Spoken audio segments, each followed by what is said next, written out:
at the opening of the sitting. The corrigendum is therefore deemed to have been approved. The first item on today's agenda is presentation by the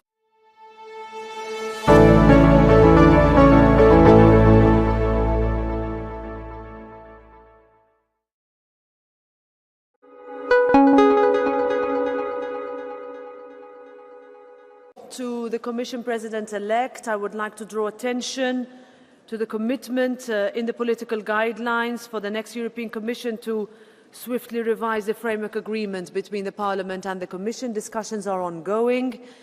President von der Leyen and I have already agreed on political principles on the revision of the framework agreement, and I look forward to completing this process swiftly in the event of a positive outcome of our vote today. So I give the floor to you, dear President-elect, Ms. Ursula von der Leyen. You have the floor.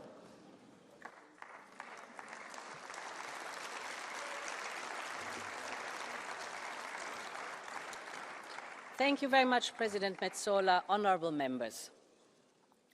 Before I present to you my new team, I would like to start by thanking the outgoing college. 5 years ago, no one could have imagined what Europe would go through, and I could not have imagined a team as dedicated and tireless to go through that with. So I want to thank them from the bottom of my heart for their service to Europe, and I think I speak also in your name.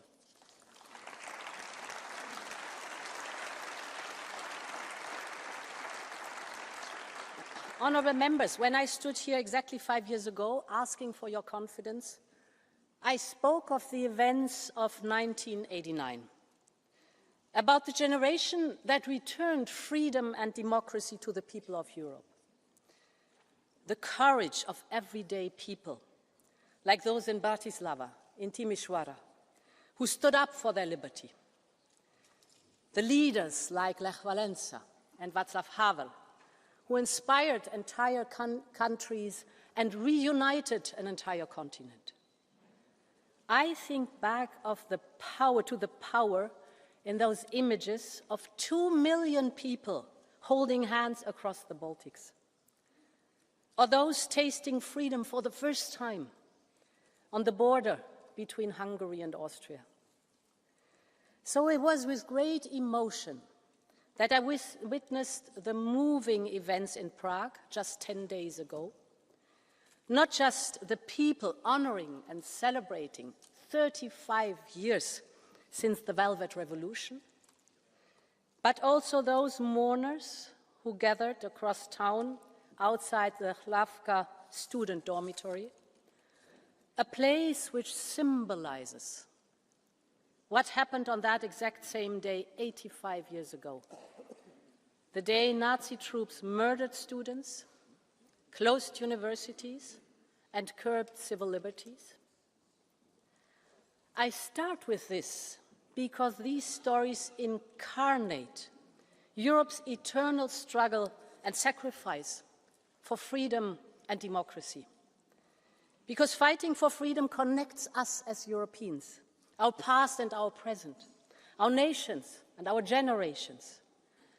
And for me, this is the raison d'être of our union, and it remains the driving force more than ever today.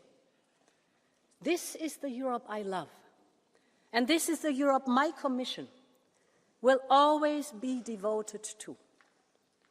Because I believe that our generation of Europeans must once again fight for freedom and sovereignty, for the freedom that the people of Ukraine are heroically fighting for the freedom to shape our own future in a confrontational and unstable world. But this freedom is not just an abstract word.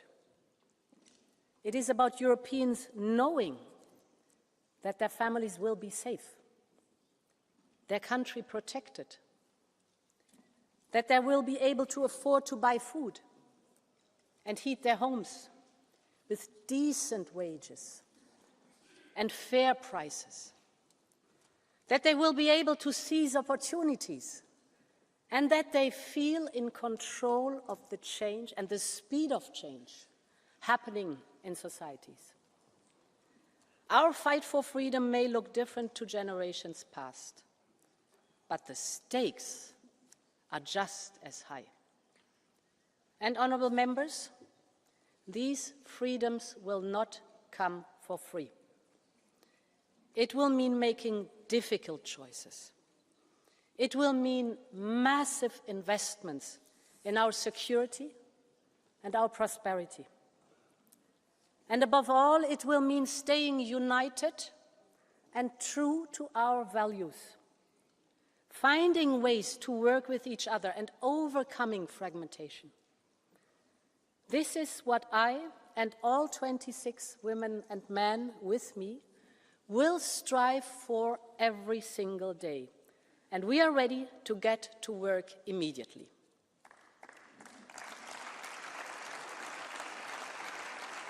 Honourable members, you have scrutinised every member of this college in the last week.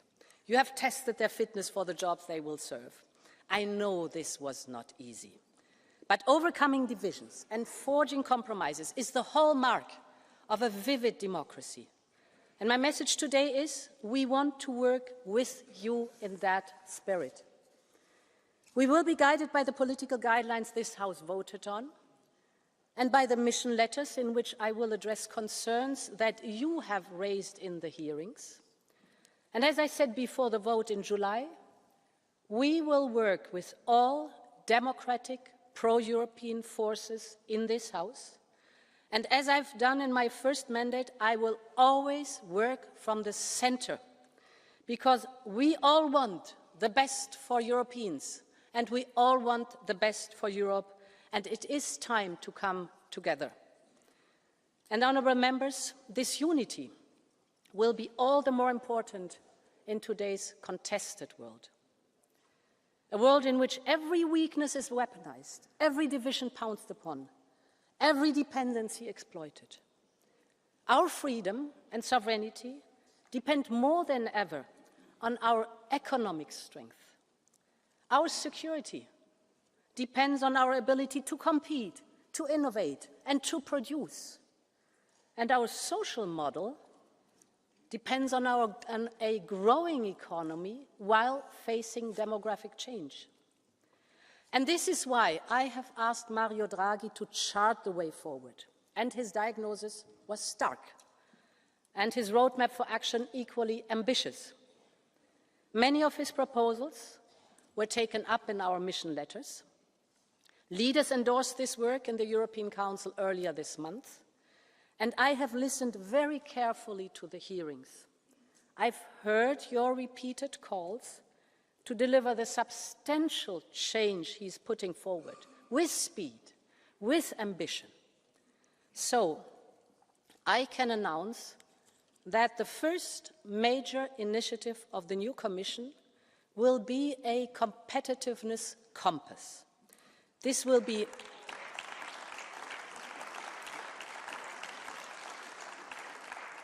competitiveness compass will be the frame for our work for the rest of the term. The compass will be built on 3 pillars from the Draghi report. First, closing the innovation gap with the United States and China.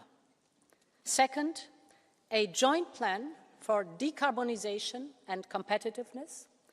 And third, increasing security and reducing dependencies. The first pillar is closing the innovation gap. And let me start with good news.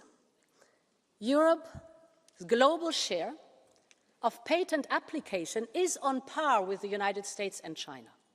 But, and now comes the but, only 1/3 of these